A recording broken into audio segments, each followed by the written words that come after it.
এবং দালালের প্রলোভনে কিরগিজস্তানে গিয়ে বিপাকে শত শত বাংলাদেশি, অবৈধভাবে বসবাসের অভিযোগে আটক 500-র বেশি, চরম আতঙ্কে প্রবাসীরা।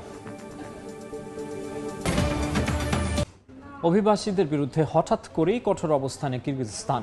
অবৈধভাবে বসবাসের অভিযোগে 500-র বেশি বাংলাদেশিকে আটক করেছে দেশটির জাতীয় নিরাপত্তা সংস্থা।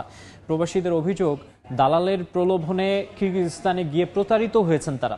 অপারেশন ইলিগাল নামের বিশেষ এই অভিযানের কারণে চরম আতঙ্কের মধ্যে রয়েছেন বৈধভাবে বসবাস করা প্রবাসীরাও। তবে অবৈধভাবে বসবাসরত বিদেশি নাগরিকদের চিহ্নিত করে নিজ নিজ দেশে ফেরত পাঠানো হবে বলে জানিয়েছে কিরগিজ সরকার।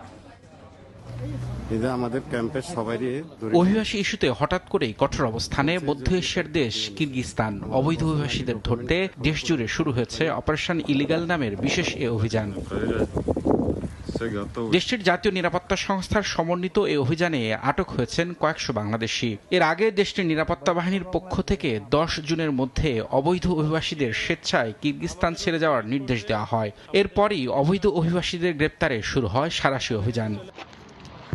নিরাপত্তা বাহিনীর অভিযানের কারণে চরম আতঙ্কে রয়েছেন প্রবাসীরা। বিশেষ করে দেশটিতে পড়তে যাওয়া শিক্ষার্থীরা রয়েছেন সবচেয়ে বেশি বিপাকে। এরই মধ্যে কয়েকশো বাংলাদেশিকে আটকের পর ডিটেনশন সেন্টারে নেওয়া হয়েছে।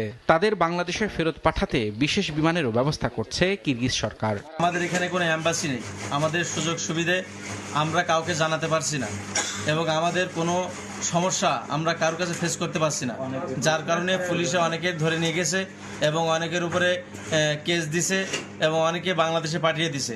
কিভাবে বৈধ করা যায়, কিভাবে আমাদেরকে বাংলাদেশ সরকার কিভাবে হেল্প করতে পারে, আমাদেরকে যেহেতু সহযোগিতা করে আমরা এতটুকু আশা, আমরা কিছু চাই না। এর আগে কিরগিজস্তানে অভিবাসীদের সংখ্যা আশঙ্কাজনক হারে বেড়ে যাওয়ায় উদ্বেগ জানায় দেশটির সরকার। জাতীয় নিরাপত্তা সংস্থার চেয়ারম্যান জানান, চলতি বছরের শুরু থেকে এ পর্যন্ত 61,000 পর্যটক, 30,000 বিদেশি শিক্ষার্থী ও 12,000 শ্রমিক কিরগিজস্তানে অবস্থান করছেন। এর মধ্যে 5,000-এর বেশি অবৈধ বলে জানান তিনি। সময় সংবাদ, কিরগিজস্তান।